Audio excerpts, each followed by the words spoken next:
Hello, welcome. We are about to embark on an amazing adventure through the world of economics.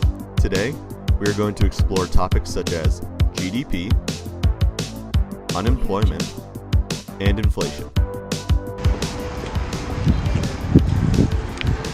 This is Timmy. He's eating ice cream, his favorite treat. Wait, who said that? By buying that ice cream, he has single-handedly raised the country's GDP. Who are you and what is GDP? Well, Timmy, GDP, or Gross Domestic Product, is the total market value of all final goods and services produced within the country. It can be calculated using the expenditures method, or consumption plus business investment plus government spending plus net exports. Whoa, that's so cool! that's absolutely correct, Timmy. But not everything is included in GDP. Intermediate goods, non-production transactions, and second-hand sales are not included. While GDP does measure economic performance, it is not perfect. This GDP is the nominal GDP, or the GDP not adjusted for inflation. After being adjusted using the GDP deflator, we get the real GDP. But what's inflation? I'm so glad you asked. Let's go. Wait, but can we get my friend Jimmy first? Sure? Hey Jimmy, let's go! Wow, we're at Party City! Yes, we are. I got you guys a balloon. Wow, it's so inflated! Yes, but we're not talking about that kind of inflation. We're talking about the inflation in the currency of our economy. Oh. Inflation is an increase in the average price level where money loses value.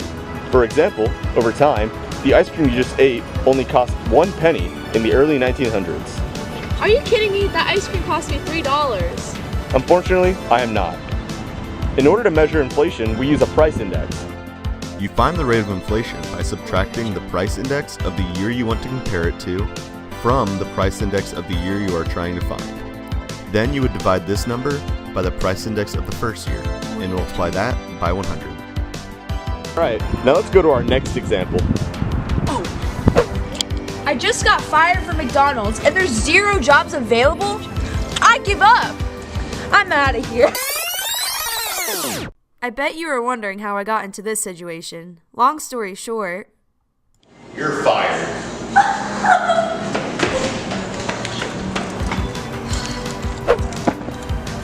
What happened to her? Yeah, why is she so upset? Good questions. She just got fired. She's currently exemplifying a discouraged worker, taking her out of the civilian labor force, which lowers unemployment rate.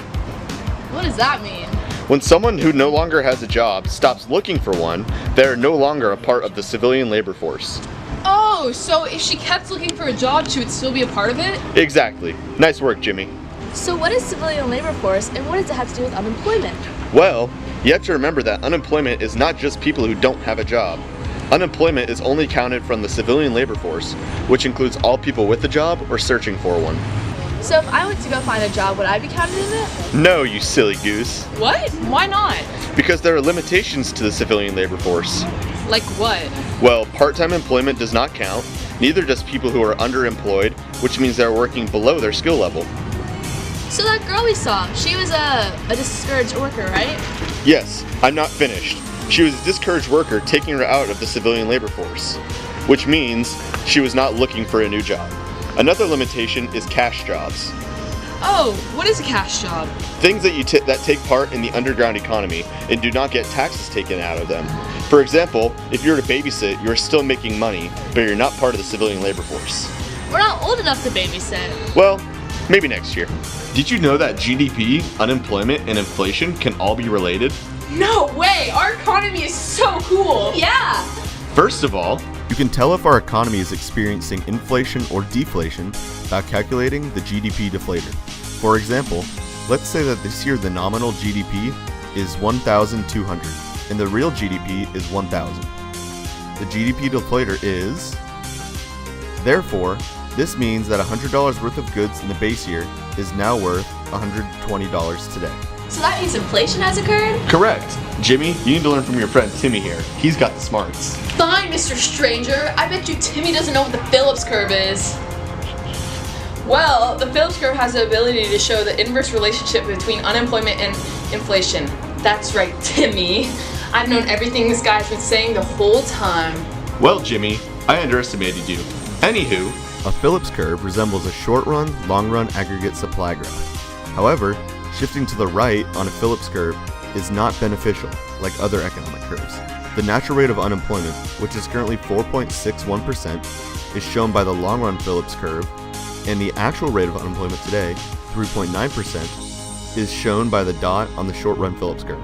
Since it is lower than the NRU, the dot is to the left of the LRPC, and the Phillips curve is not in long-run equilibrium. Well, that's good that the unemployment rate is lower than the NRU, right? not necessarily. Since the unemployment rate decreased, that means that inflation has to increase due to their inverse relationship. So what happens if the unemployment rate is higher than the natural rate of unemployment? On the dot, On the short-run Phillips curve would be to the right of the long-run Phillips curve, which is not really good for the economy. But, for now, we don't need to worry about that, since our unemployment is so low. However, this low unemployment rate cannot be sustained, because the economy is performing above its potential output. So our economy still needs help? yes, but that's a problem for another day. Tune in next time when... Wait, we need to fix it! Tune in next